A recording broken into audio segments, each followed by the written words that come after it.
Yo oro que esta mañana tu Espíritu revele a nuestro corazón cuál es nuestra condición y que tu Espíritu entregue a cada uno cuál es la porción que anhela el corazón. Bendito sea el nombre de Jehová en este lugar. Bendito sea el Dios Todopoderoso. En el nombre de Jesús. Amén y amén. Bueno, hermanos, vamos a hablar. Entonces, como les decía, hemos estado hablando de diferentes aspectos de la guerra espiritual y es importante que como iglesia, ojalá que la iglesia en toda la tierra, pero que nuestro objetivo y nuestra visión es que nosotros como iglesia podamos estar preparados cada día para saber cómo vivir nuestra vida victoriosa en el Señor. Ninguno de los que está aquí podemos ignorar las artimañas del enemigo. Ninguno de nosotros, hermanos, podemos creer que podemos vivir la vida cristiana sin luchas. Y en todo tiempo la iglesia del Señor ha enfrentado diferentes batallas, ha enfrentado diferentes luchas. Y yo quiero decirles que cuando hablamos de guerra espiritual, no solamente estamos hablando de esa guerra que todo el tiempo está activa en los aires, que gobierna las naciones, no solamente está comandada por los principados, los príncipes de las tinieblas y toda obra de maldad que se mueve fuera de nosotros. Muchas veces la guerra espiritual la estamos enfrentando cada uno y cada uno tiene su propia batalla. Probablemente usted está aquí esta mañana y tiene su propia batalla. La batalla incluso pudo haber comenzado entre si voy o no voy, entre si oro o no oro, entre si creo o no creo. Entonces eso es parte de la batalla con la que todos vivimos. Entonces yo creo que es importante que este día podamos definir algunas palabras que son parte del lenguaje militar, que tiene que ver con las batallas, con las guerras y las luchas. Y entonces yo he encontrado algunas palabras que quiero compartir con usted. Y en este tema hay por lo menos 4 palabras.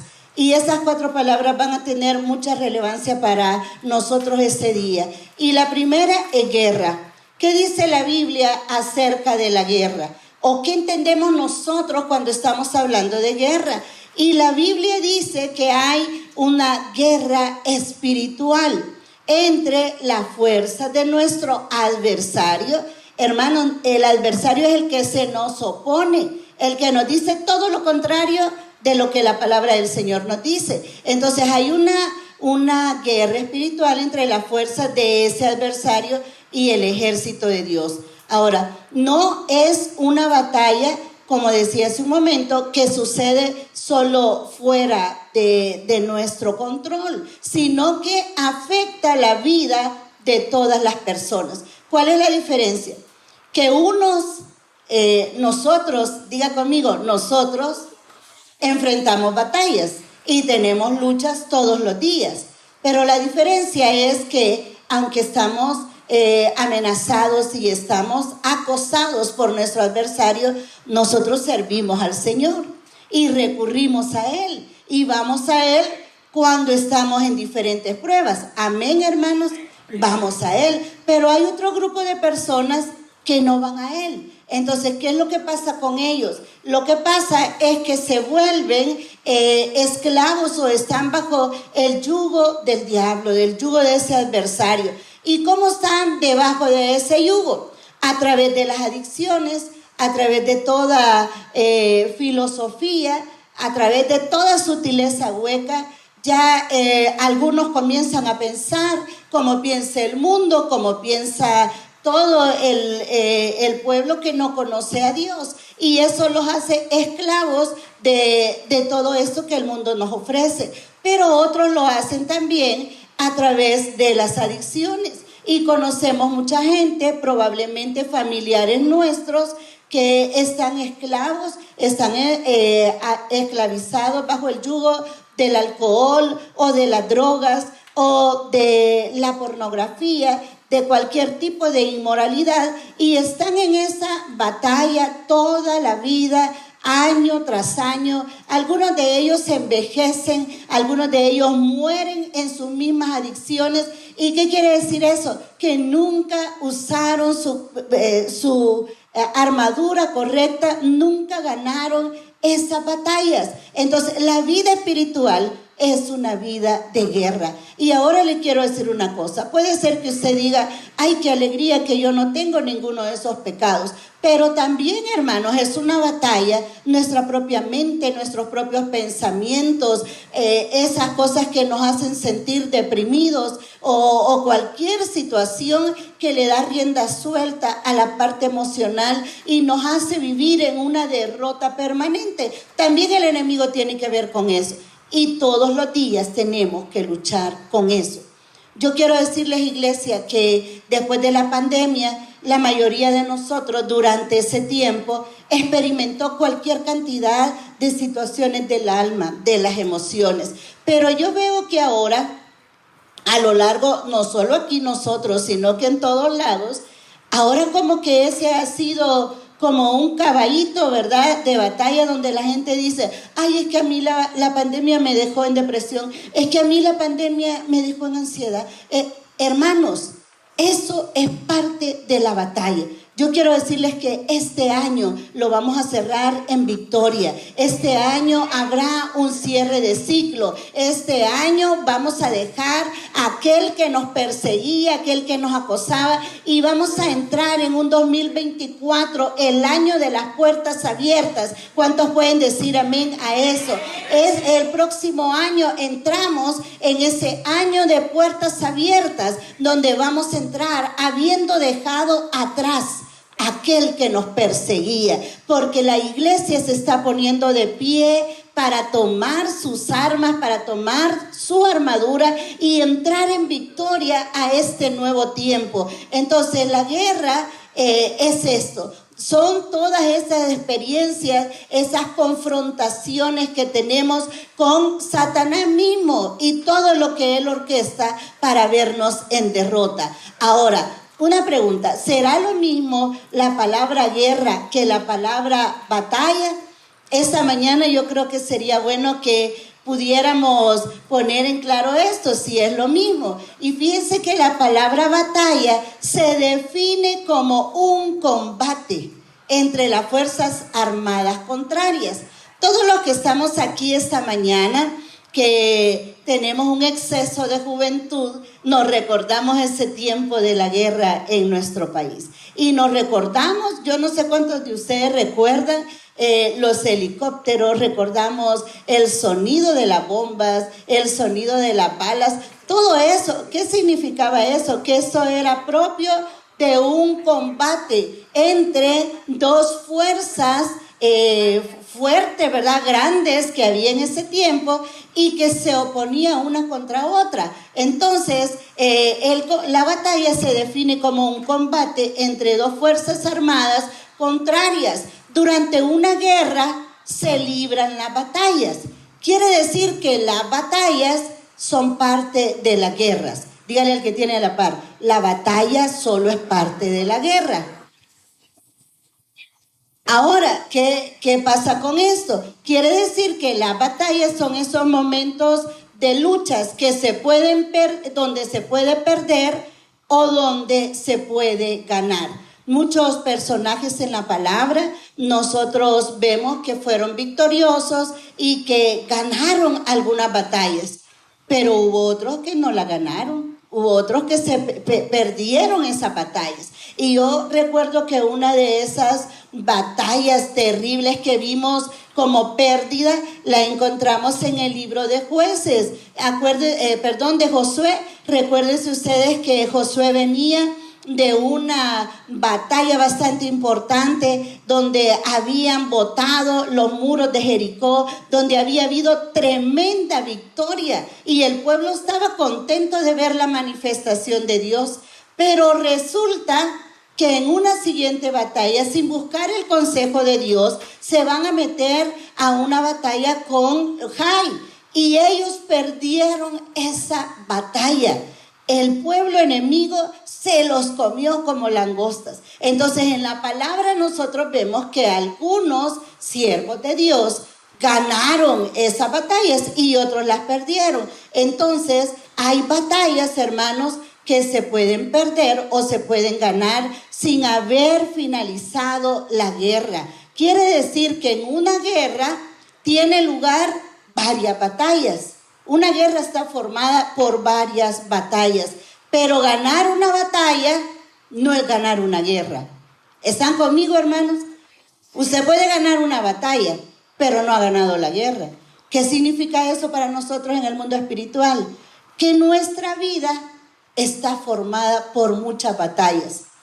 Y ahora puede ser que usted tenga una batalla de enfermedad, o puede ser que tenga una batalla económica, o puede ser que tenga una batalla en el matrimonio, o puede ser que usted tenga una batalla en un área de pecado de la cual no puede salir. Y por la gracia de Dios y por su búsqueda del Señor, esa batalla usted la puede ganar. Pero ¿terminó la guerra ahí? No. Esta mañana le tengo que decir que la vida cristiana es de permanente guerra. ¿Cuándo va a terminar la guerra?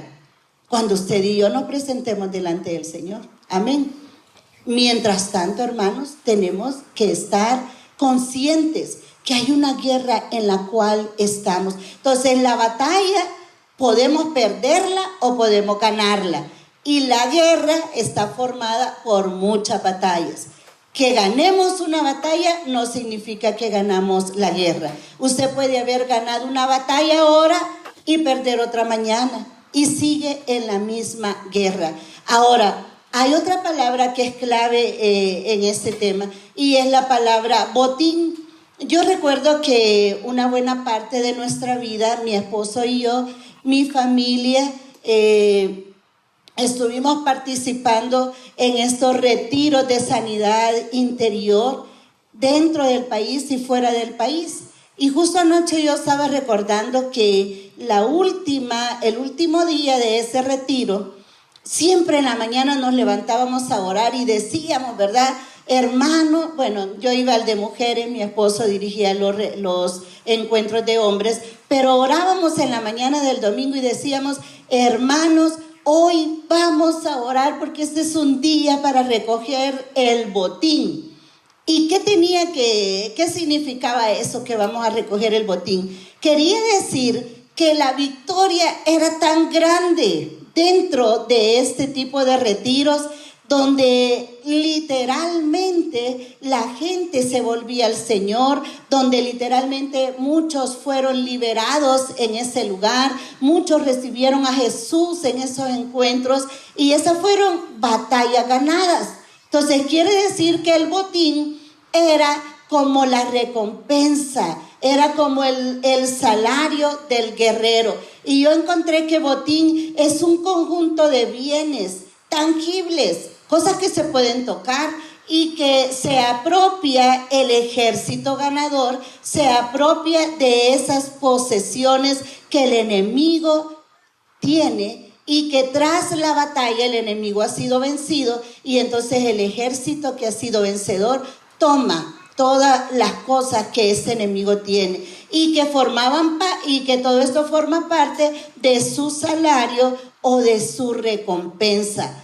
¿De qué manera podíamos ver espiritualmente nosotros ese botín? Bueno, hermanos, yo no sé si usted recuerda eso, pero no hay victoria más grande que cuando vemos que una persona se entrega delante del Señor, o cuando vemos a una persona que ha estado siendo gobernada por un espíritu de enfermedad, de locura o de lo que sea, y verlo libre. Eso es una victoria tremenda y eso es parte del botín. Trae gozo, trae una tremenda satisfacción y trae esa compasión al ver lo que Dios puede hacer. Entonces el botín es el salario del guerrero. Diga conmigo, el botín es el salario del guerrero.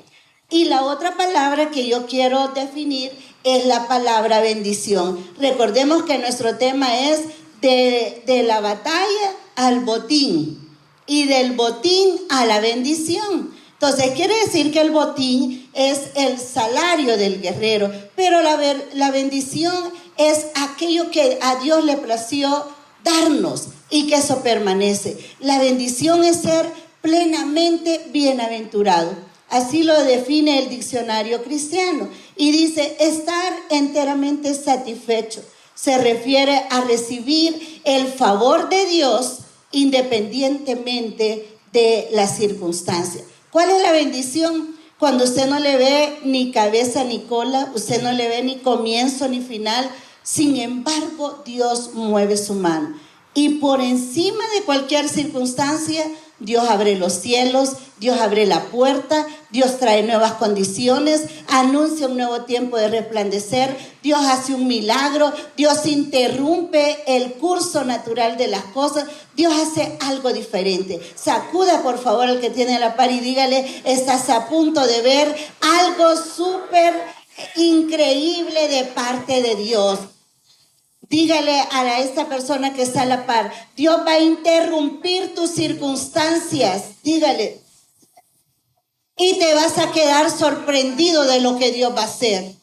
Amén. Dios va a hacer algo impactante en su vida. Yo creo eso, hermana. Yo estoy esperando que el Señor nos lleve de impacto en impacto, porque ese es el carácter de Dios. Entonces, esa es la bendición. En la palabra, hermanos, hay algunos ejemplos, como nuestro tema es el botín, ¿verdad? Porque estamos terminando esta serie. Y todo este mes creo que todos hemos enfrentado batallas de diferente tipo. Entonces, ahora es tiempo del botín. Sacuda nuevamente a su hermano y dígale, estamos en el tiempo del botín. Pero dígale esto, mire, pero el botín es para los guerreros. Amén, amén. Entonces, por eso estamos hablando de eso. Yo quiero mencionar algunos ejemplos de personajes bíblicos que recogieron este botín. Fíjense que el primero del que quiero hablar es el botín de David. ¿Cuántos recuerdan a David? David, un hombre guerrero, 100%, pero no siempre ganó todas las batallas. David lo conocemos como un hombre de victoria, es un hombre de guerra. Bueno, mató a Goliat, ¿verdad? Y tuvo mucha victoria con los enemigos que acosaban al pueblo de Dios.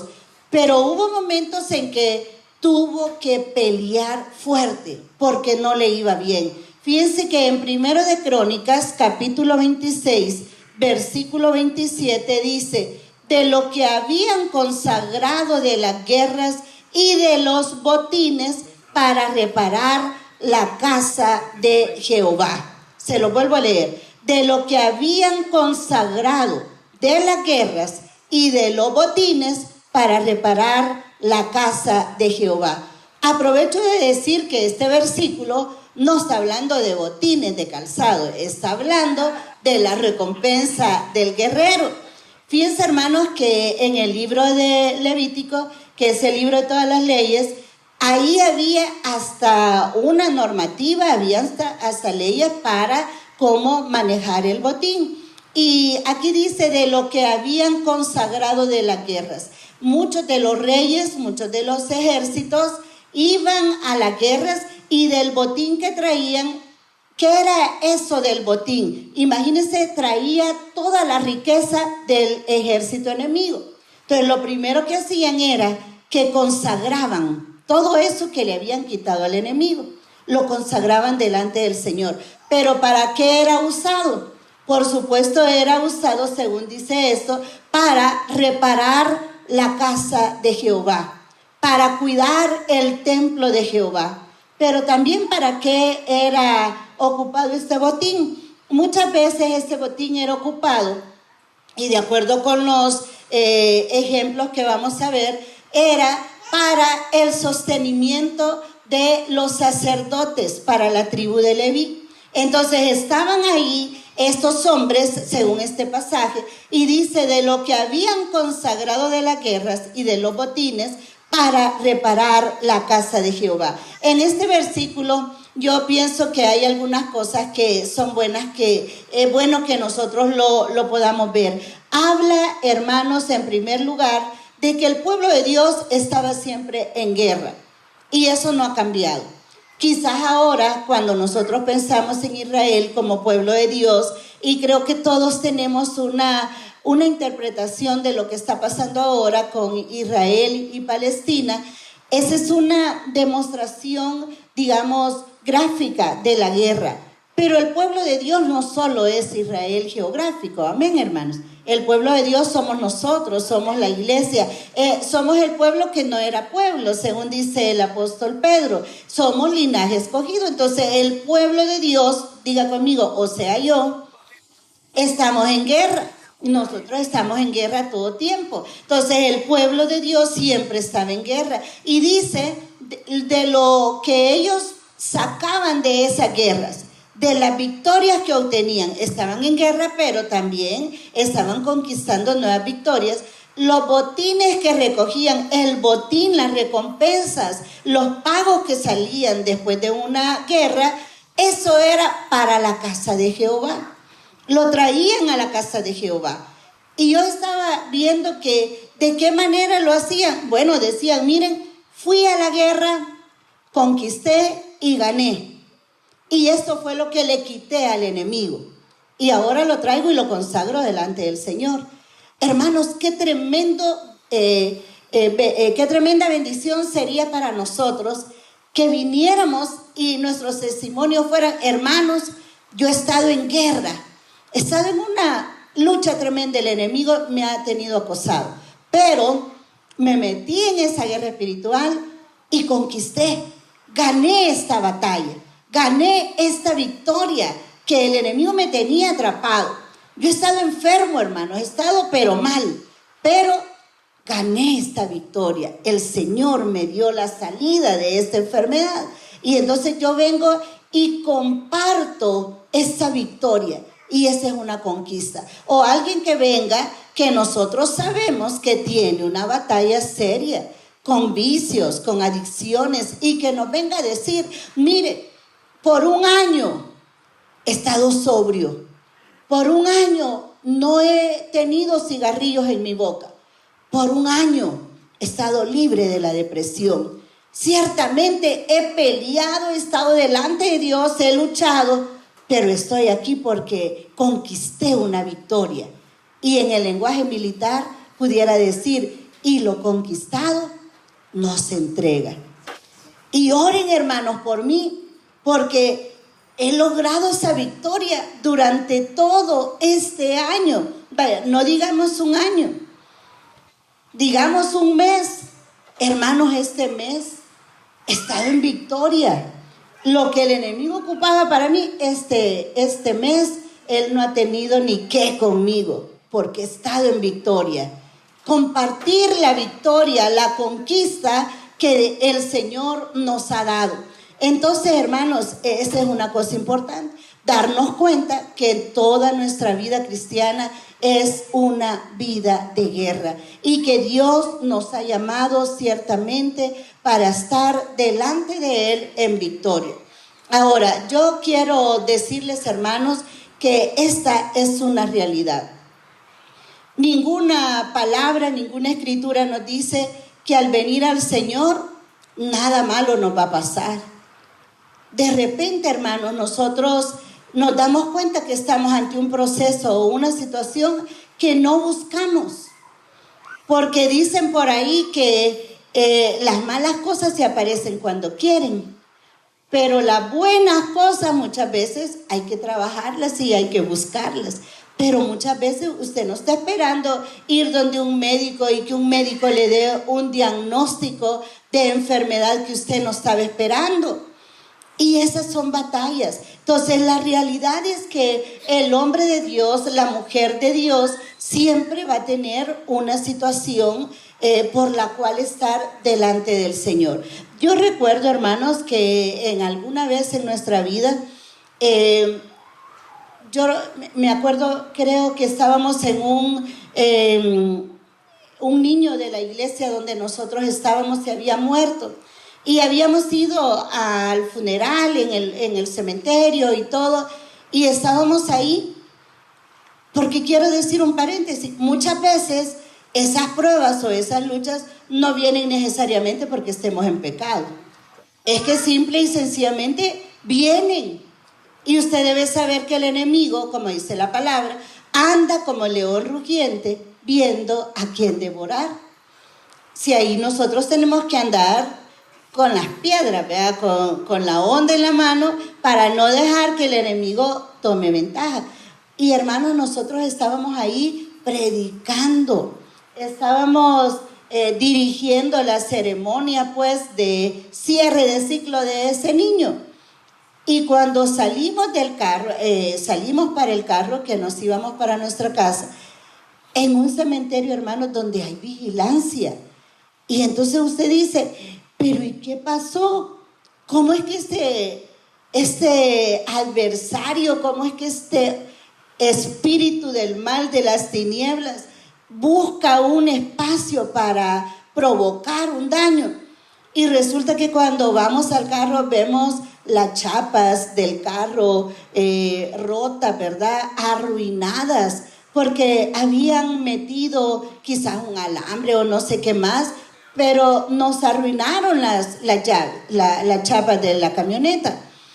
Y el tema es que pues nosotros nos bajamos porque nadie está pensando que lo van a atacar. O sea, si uno supiera que alguien le va a robar, anduviera mucho más protegido, ¿verdad? Pero yo recuerdo que en ese momento yo venía de la universidad y traía mi maleta de materiales y de cosas, y dentro de mi maleta venía una tarjeta de banco, una tarjeta de débito y mi libreta del banco y todo. En ese momento yo estaba haciendo como la tesorera de mi curso, ¿verdad? Y se recogía el dinero para poder hacer el cierre del ciclo y todo. Y todas las veces lo que se oía es que la tesorera o el tesorero de eso siempre le perdía el dinero. Y yo oraba y le decía al Señor, Señor, que a mí no se me vaya a perder. O sea, yo no quiero ser parte de ese grupo también. Y entonces nos abrieron el carro. Y como que no pasó nada, ¿verdad? Y nos metimos y vimos qué ocurría. Había una computadora. Bueno, lo que quiero decirles, hermanos, que jamás en la vida se me ocurrió a mí que eso iba a ocurrir mientras estamos predicando, pues. O sea, el enemigo a veces viene, no necesariamente porque usted está en pecado y usted esté mal, viene y lo ataca y esas cosas suceden. Entonces, esa es parte de la realidad que tenemos de la guerra espiritual. Y yo me acuerdo y digo, y en mi bolsón está mi tarjeta de débito de la universidad. Y entonces, cuando yo la busqué, obviamente no estaba. Y había bastante dinero. Entonces me dice mi esposo, reportémosla al banco. Y la reportamos. Miren, hermanos, ese fue uno de los fin de semana más tormentosos que yo tuve. Por más bonito, más alegre, más cosas especiales que hubieran, yo tenía una carga terrible. Y yo alabo al Señor porque yo estoy rodeada de mi familia y mi familia siempre ha sido muy especial. Y yo me acuerdo que mi esposo salía el día lunes para Guatemala y mi cuñado Carlos conmigo, ¿verdad? Y mi gran expectativa era, ay Dios mío, ojalá que no hayan retirado el dinero, porque resulta que en ese sobre estaba la tarjeta de ahorros, pero ahí estaba también la clave para poder usar la tarjeta. Entonces yo, ay Dios mío, y entonces en el banco nos dijeron, eso nada más lo vas a ver el día lunes, tiene que ir a un banco, tiene que presentarse para ver qué pasa. Y era terrible. Y yo me acuerdo que mi cuñado fue conmigo y él estaba por yo estaba dentro y había una oficina como de vidrio que él miraba, y la señora revisando y me dice, ah, sí, aquí todos se lo sacaron, me dice. Mire, me dice, a las 12 en punto le hicieron el primer retiro. A las 12:03 sacaron lo demás. A las 12:07 sacaron lo último. En menos de 10 minutos barrieron la cuenta. Y yo recuerdo que Yo solo volví a ver a Carlos y le dije, o sea, no hay nada aquí, ¿verdad? Se lo robaron. Y entonces la gran pregunta era, Señor, pero ¿y por qué sucedió eso? Ahora, ¿y yo qué le voy a decir a mis compañeras, igual que las demás? Miren, me robaron el dinero. Y yo con un abatimiento tremendo por eso, ¿verdad? Y en medio de eso yo pude ver cómo el Señor movió su mano para poder proveer y restituir eso que habían robado. Entonces, las batallas, esa realidad del ataque del enemigo, del acoso, no necesariamente es porque usted anda mal, porque usted no ora, porque usted no viene a la iglesia, porque usted no hace todo. Usted se vuelve vulnerable, dicho sea de paso. Si no ora, si no lee la palabra, si no se congrega con los hermanos, se vuelve vulnerable. Pero muchas veces estando en su casa, el enemigo le puede poner una trampa también. Y entonces la realidad de la guerra espiritual está ahí. ¿Por qué? Porque él quiere matar, él quiere robar y quiere destruir. Y eso ha sido todo el tiempo. Todo el tiempo el enemigo quiere hacer eso. Ahora, yo quiero compartir qué fue lo que pasó con este David. Y yo quisiera leer en primer libro de Samuel, capítulo 30. Y esa es una de las batallas más reñidas que tuvo David. Fíjense que dice, cuando David y sus hombres, versículo 1, primero de Samuel 31, cuando David y sus hombres vinieron a Siclag, al tercer día, los de Amalec habían invadido el Negev y a Siclag, y habían asolado a Siclag y le habían prendido fuego, y se habían llevado cautivas a las mujeres y a todos los que estaban ahí, desde el menor hasta el mayor, pero a nadie habían dado muerte, sino se los habían llevado al seguir su camino. Vino pues David con los suyos a la ciudad, y he aquí que estaba quemada, y sus mujeres y sus hijos e hijas habían sido llevados cautivos. Entonces David y la gente que con él estaba alzaron su voz y lloraron hasta que le faltaron las fuerzas para llorar. Las dos mujeres de David, Ahinoam jezreelita y Abigail, la que fue mujer de Nabal, de Carmel, también eran cautivas. Y David se angustió mucho porque el pueblo hablaba de apedrearlo, pues todo el pueblo estaba en amargura de alma, cada uno por sus hijos y por sus hijas. Mas David se fortaleció en Jehová su Dios. Y dijo David al sacerdote Abiatar, hijo de Ahimelech, yo te ruego que me acerques el efod. Y Abiatar acercó el efod a David, y David consultó a Jehová diciendo, ¿perseguiré a estos merodeadores? ¿Los podré alcanzar? Y él le dijo, síguelos, porque ciertamente los alcanzarás, y de cierto librarás a los cautivos. Partió pues David, él y los 600 hombres que con él estaban, y llegaron hasta el torrente de Besor, donde se quedaron algunos. Y David siguió adelante con 400 hombres, porque se quedaron atrás 200, que cansados no pudieron pasar el torrente de Besor. Hermanos, ubiquémonos en ese escenario que David estaba viviendo. A mí me parece que es otro David, porque aquí estamos hablando de un David que está por ahí por los 30 años, pero hacía como 13 años atrás, Dios había venido en una visitación espectacular sobre su vida, lo había ungido y lo había, de parte de Dios, lo había apartado para que fuera el próximo rey sobre Israel. Yo pienso que parte de ese aceite que fue derramado sobre David era esa unción de guerra que Dios estaba poniendo sobre él, porque lo que venía para David eran procesos bastante fuertes.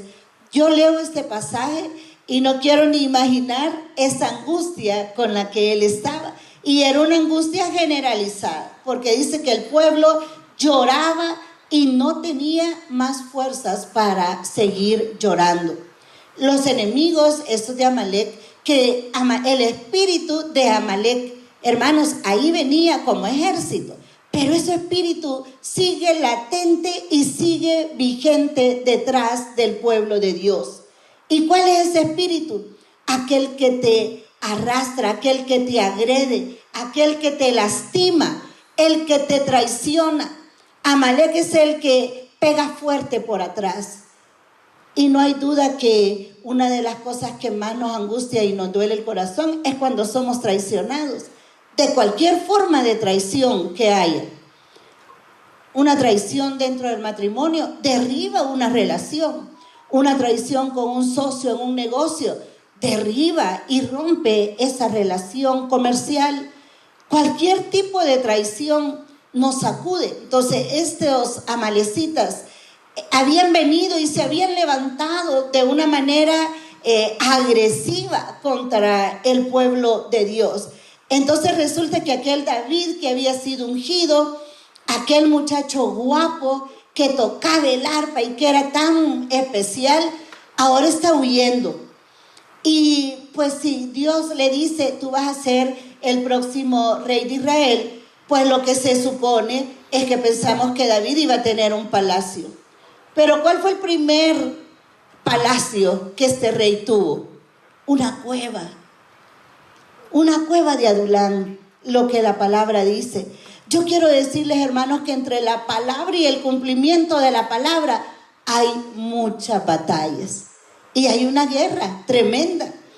Nunca puede ser que pensó David que iba a ir a parar a la cueva. Ahora, si él era el próximo rey de Israel, ¿qué era lógico pensar? Que iba a tener servidores, que iba a tener una familia, que iba a tener estabilidad, un reino espectacular. Pero ¿con quiénes estaba en la cueva? ¿Se acuerdan, hermanos, con quiénes estaban? Estaba con los afligidos. Qué terrible, hermanos, cuando estamos afligidos. Yo creo que muchos de nosotros hemos estado afligidos muchas veces. Es más, hoy puede ser que hay alguno de nosotros que está en aflicción.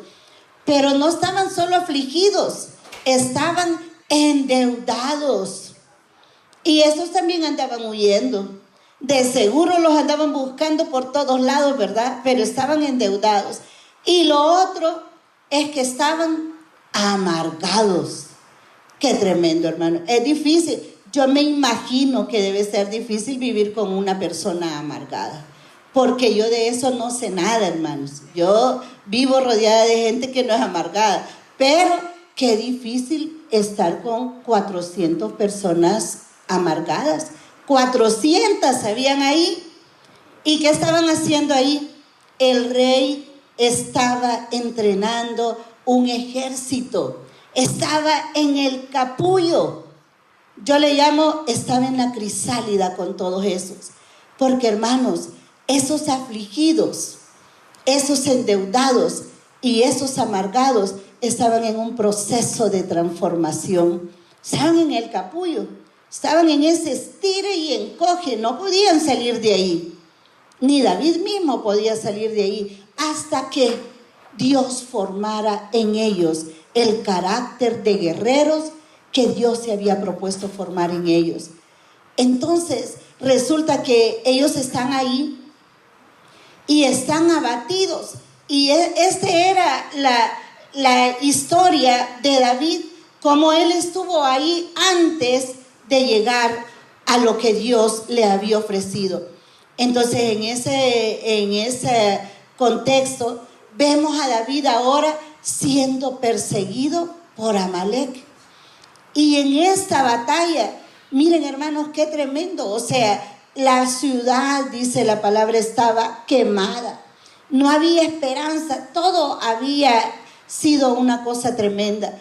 En este pasaje hay más detalles ahí para poder hablar sobre él. Pero en el versículo 17 de ese mismo capítulo dice: y los hirió David desde aquella mañana hasta la tarde del día siguiente. ¿A quién? A los de Amalec.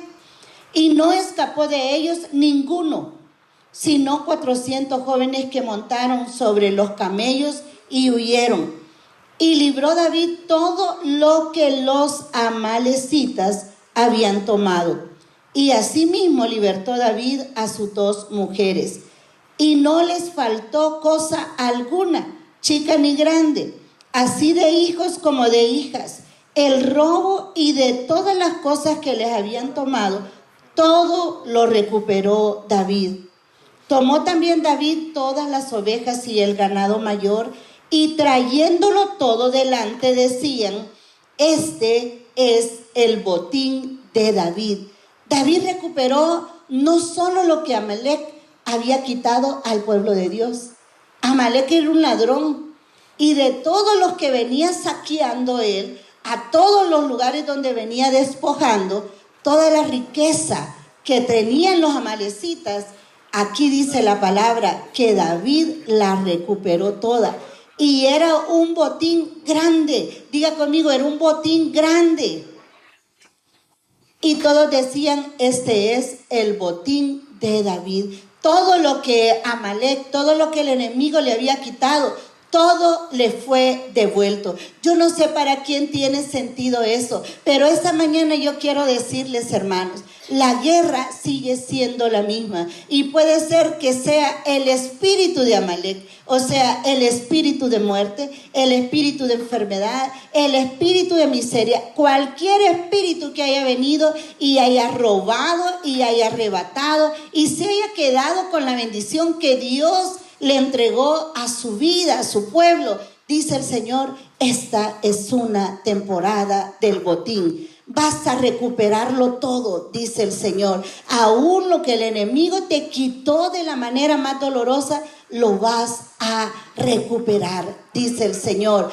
Ahora, ahí vemos cómo se hizo la transición de la batalla al botín, de la angustia al botín. Y cómo vemos la bendición, que dice la palabra que sobre el pueblo vino paz, vino gozo, vino alegría, vino aquella plenitud, aquella satisfacción de que el Dios de los cielos les había entregado la victoria. Entonces la bendición es lo que le produjo al pueblo después de haber recibido el botín.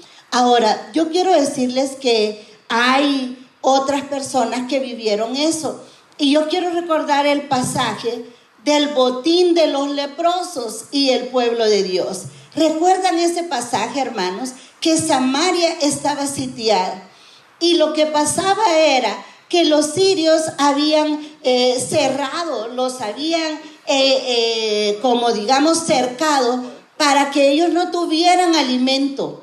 ¿Y qué estaba pasando en Samaria? La gente se estaba muriendo de hambre, y que a tales cosas extremas y de locura. Era tanta la desesperación que 2 mujeres con bebés decían: pero no hay nada que comer, y algo tenemos que comer.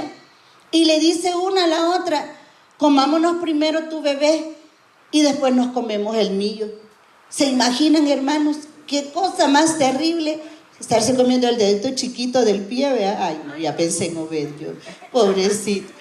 Pero una de ellas dice que lo puso a hervir al bebé, lo salcochó y se lo comieron. ¿Se imagina? Eso es locura. Pero eso estaba pasando ahí en Samaria. Entonces viene la otra y dice: no puede ser, yo no voy a hacer eso con mi hijo. Y no lo hizo.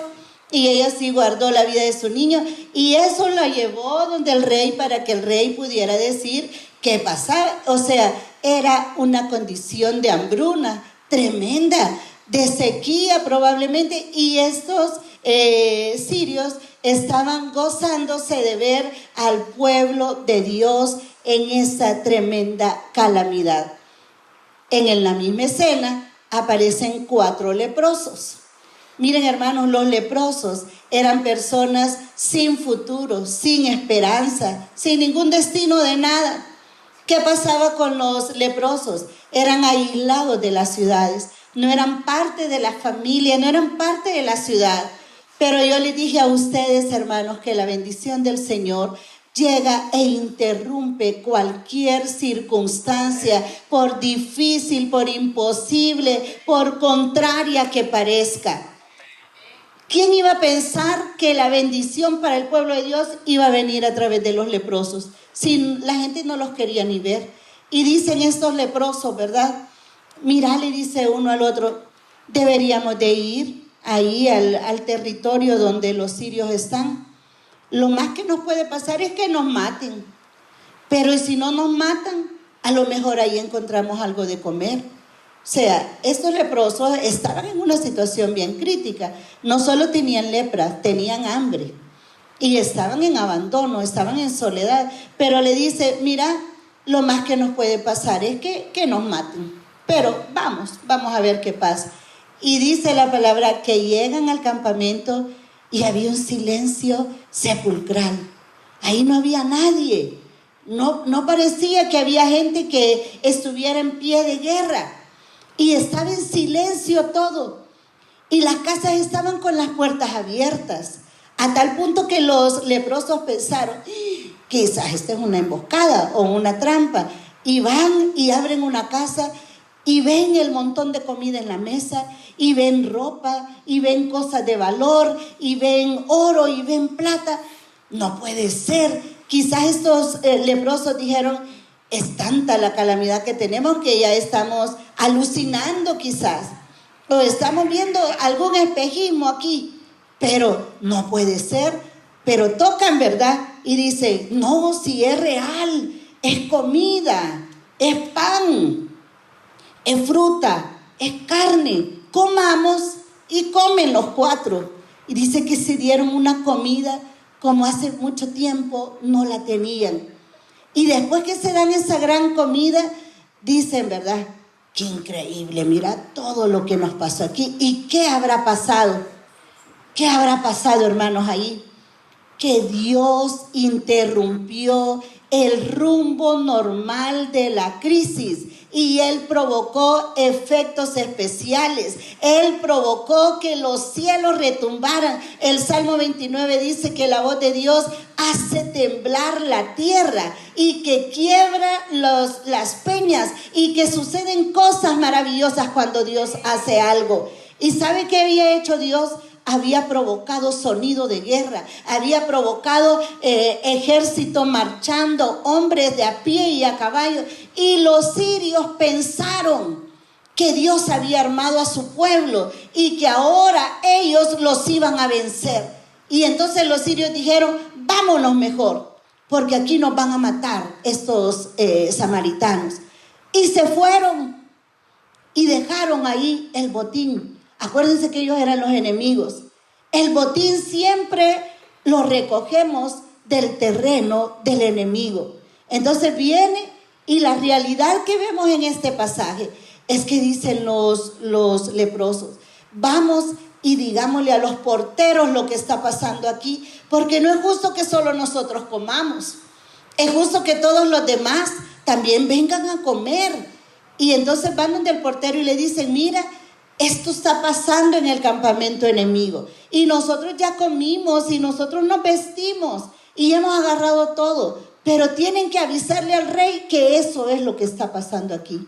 Y van y le avisan al rey. Y desde luego que el rey piensa que a lo mejor es una trampa que el enemigo les quiere poner. Pero van de a poco, se van acercando y van viendo que no hay nadie. Y dice la palabra que el pueblo entró, comió hasta saciarse, se llevó la ropa, se llevó el oro, se llevó la plata, se llevó todo lo que había ahí. ¿Por qué? Porque ese era el botín que Dios había apartado, no solo para los leprosos, sino para el pueblo de Dios.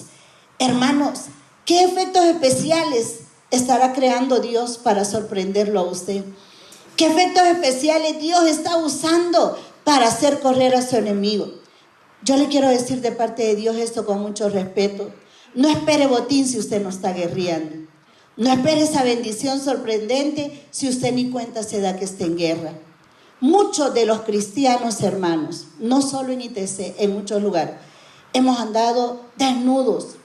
En buen salvadoreño dijéramos, hemos andado chulones, sin armadura, sin espada, sin casco, sin escudo. A saber qué es eso. Yo no sé qué es eso. Eso es nada más una figura. Pero ¿cómo es eso en mi vida? ¿Cómo lo puedo aplicar? No espere botín si no está guerreando.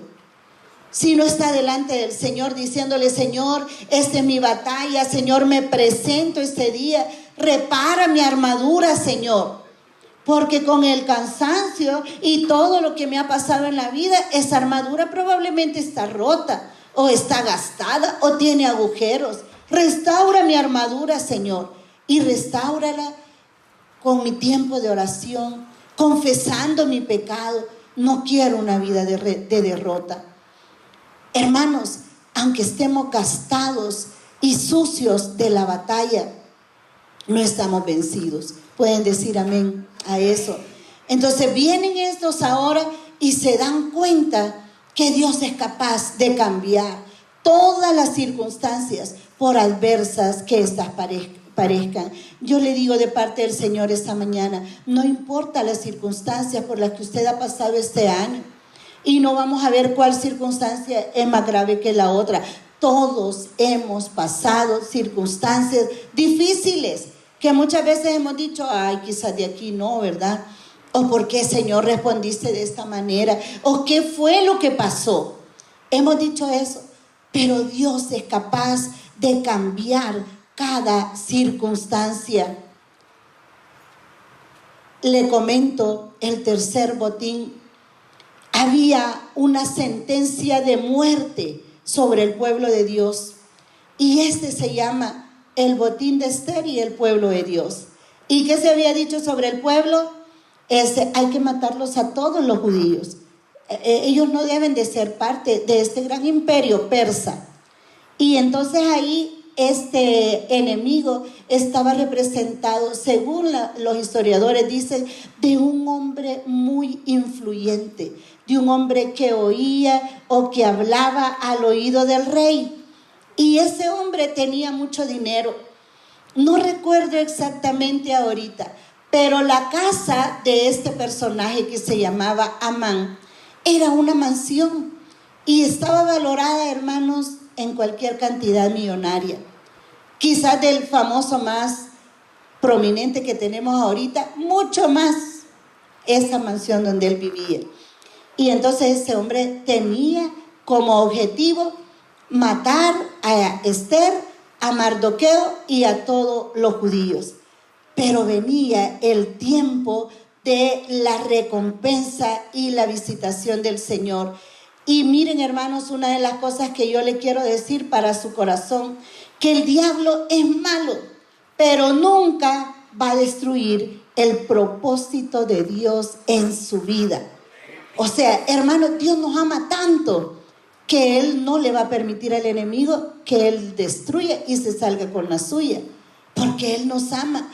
Y en esta historia, fíjense que este hombre Amán lo que quería era que ese hombre Mardoqueo, que era un hombre recto e íntegro, le rindiera a él todo tipo de honra y de pleitesía. Y como esto no ocurrió, entonces él se ensañó con ellos. Ahora, yo quiero decirles, hermanos, que llegó un momento en que Dios se acordó de su pueblo y se acordó de Esther. Y dice la palabra del Señor que aunque la mansión de Amán era tan grande y era tan especial, no solo eso les entregó Dios como botín, porque en el capítulo 9 de Esther dice que Dios le entregó a Esther la casa de Amán. Solo la propiedad era millonaria, y todo lo que había ahí, y todo el ganado, y todo lo que ese hombre tenía en riqueza, todo se lo entregó a ellos. Ese era el botín. Pero ¿cuál era la bendición? Dice que cuando ellos recibieron esto y el rey autorizó que el pueblo de Dios se pudiera defender y ellos pelearon, el botín fue su propia vida. Dice que todos ellos celebraban y los judíos tuvieron luz y alegría y gozo y honra. Muchas veces lo que necesitamos no es solo dinero, porque yo creo que todos aquí estamos de acuerdo que sí necesitamos el dinero para todo. Hermano, nosotros no nos movemos si no tenemos el dinero. Por supuesto nos movemos por la fe, pero si tenemos que pagar la casa necesitamos dinero. Si tenemos que ir en carro a algún lado necesitamos combustible. Pero resulta que la bendición del pueblo de judío no solo había sido la casa de Amán, sino que dice que vino sobre el pueblo alegría, vino gozo, vino celebración y vino para ellos también honra. Ahora ya no estaban tratados como un pueblo sentenciado, sino como un pueblo en victoria. Entonces, hermanos, nuestras batallas, nuestras luchas, nuestras peleas también nos van a dejar riquezas espirituales y ellas nos van a mantener fuertes, firmes, refinados. ¿Cómo estuvo tu 2023? Refinados. Subimos pasaditos como por una zaranda, ¿verdad? Estuvimos calientitos como en el horno. Estuvimos casi en el agua como Pedro, a punto de hundirnos. Pero aquí estamos, hermanos, de pie. Estamos firmes porque el Señor nos dio lo que necesitábamos. Y cierro diciéndoles, hermanos, que el más grande botín, ese botín más grande, el más importante, tomó lugar en la cruz del Calvario. Dice la palabra, y despojando a los principados y a las potestades, los exhibió públicamente, triunfando sobre ellos en la cruz. Colosenses 1:15. Y la palabra despojando es en griego obtener el botín, poseer el botín. ¿Qué fue lo que Jesús hizo? Jesús en la cruz saqueó al diablo. El Calvario significa un lugar de victoria y lo despojó de todo poder y autoridad. Hermano, esta mañana yo le quiero decir de parte de Dios, el enemigo no tiene ni poder ni autoridad sobre su vida. El único que tiene poder y autoridad sobre usted es el Señor y la obra de Cristo en la cruz del Calvario. Y la palabra dice que ahí fueron despojados públicamente Satanás y todos sus demonios. Cuando Cristo se levantó victorioso de la tumba, Él llevó, mire qué hermoso, hermanos, Él llevó un ejército innumerable de cautivos redimidos de las garras de Satanás. Quizá usted no, pero alguien que usted conoce, yo le declaro en esta mañana que no morirá atado ni esclavo por ningún vicio ni por ninguna adicción, porque ya Jesús ganó esa victoria. Hermano, reciba de parte de Dios eso. Usted no va a morir en su pecado. Dios va a llegar a tiempo a su vida y lo va a levantar para una victoria gloriosa. Cualquiera que sea el pecado, hermanos, pecado es pecado delante del Señor, pero usted no va a morir en su pecado. En la Escritura nosotros vemos a varios que dice, y Él murió en su pecado. ¿Qué significa eso? Que públicamente hubo testimonio del pecado de esa persona. Pero usted no va a morir en su pecado, porque ya Jesús ganó esa victoria en la cruz del Calvario. Y su sangre sigue vigente sobre nuestra vida. Jesús triunfó, hermanos, en el Calvario y nos dio aún más que lo que teníamos. Hizo con nosotros un gran intercambio. Por nuestra pobreza nos dio riqueza. Por nuestra enfermedad nos dio salud. Por nuestra vergüenza nos dio dignidad. Por la culpa y por todo aquello que nos acusaba, nos dio una nueva identidad. Dios puso, hermanos, su identidad sobre nosotros. Y ahora usted y yo somos hijos de Dios. Y usted sabe que hay un cerco de protección alrededor de su vida. Así como Job y el enemigo lo identificaba y decía, es que tú lo has cercado a él. Hermanos, Dios nos ha cercado. Usted sabe que el enemigo dice, no, a ella no, porque ella está cercada. Con razón dice ella ama al Señor, porque la ha bendecido, la ha cuidado, la ha provisto, la ha protegido. A ella no. El enemigo sabe. Él sabe cuál es el cerco que cada uno de nosotros tenemos. ¿Lo merecemos, hermano? No. Pero la gracia de Dios es suficiente para nosotros. ¿Sabe qué ha dicho el diablo? Lo voy a matar y de esta no van a salir. Y lo voy a destruir y le voy a quitar su simiente. Voy a matar a sus hijos. Ese es el anhelo del diablo, hermano, todo el tiempo, porque él quiere destruir la simiente. Y lo hizo con Moisés, lo quería matar para destruir la simiente. Y lo hizo en tiempo de Jesús, porque quería matar la simiente. Y lo hace ahora en día. Y le dice a las mujeres que aborten, que abandonen a los niños, porque quiere destruir la simiente. Pero mayor es la victoria de Cristo, que Él pelea por su pueblo. Peleemos, hermanos, aprendamos a pelear. Que el Señor nos libre de decir, ay, ya mis hijos están grandes, ay, que vean qué hace. Es su simiente, hermano. Y un día usted se va a presentar delante del Señor y el Señor le va a preguntar por su simiente. Somos administradores de la herencia de Jehová. Herencia de Jehová son los hijos, fruto de estima, cosa de estima, el fruto del vientre. Entonces, la obra de Cristo es el mayor botín que hemos tenido, porque con Él encontramos perdón a nuestros pecados, fortaleza y todos los recursos que necesitamos. Dios los tiene disponibles para nosotros. Hermanos, estamos entrando en una nueva temporada y cada temporada tiene su propia gente y tiene sus propios recursos y tiene sus puertas abiertas y tiene los cielos abiertos. Cada temporada nos va a ir bien. Abrace al que está a la par suya y dígale, te va a ir bien, hermano, te va a ir bien.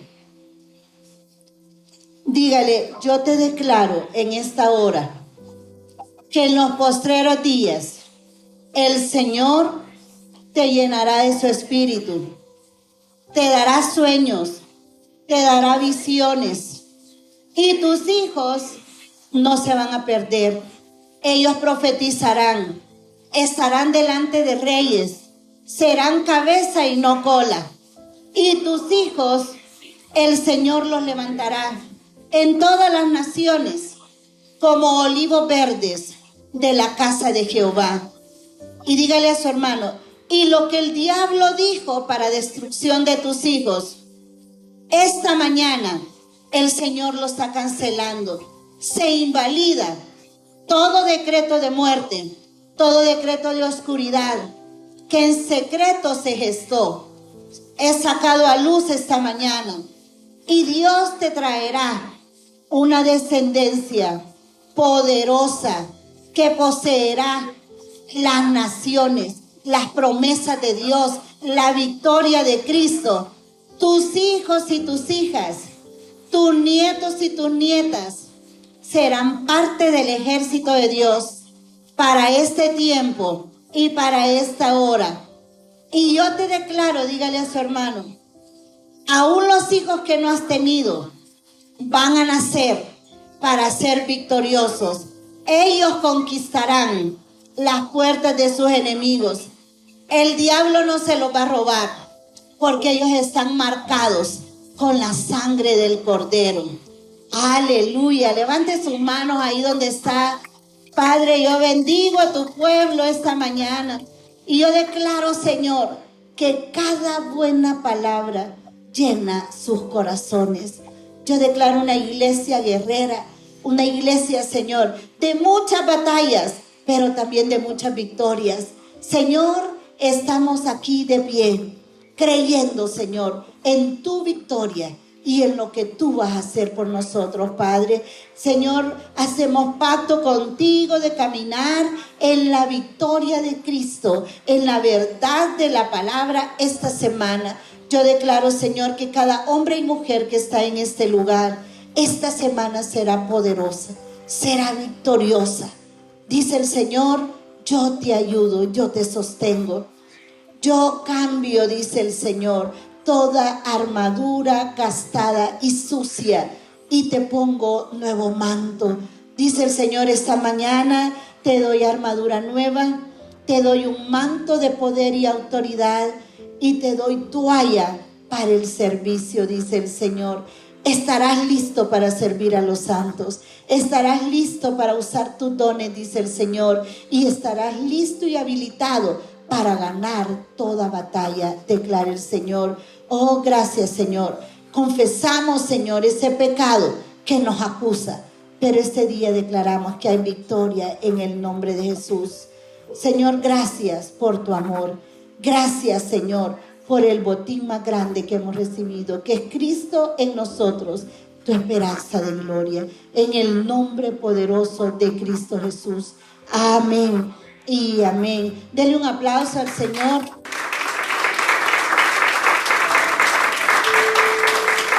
Aleluya. Qué bendecido hemos sido, hermanos.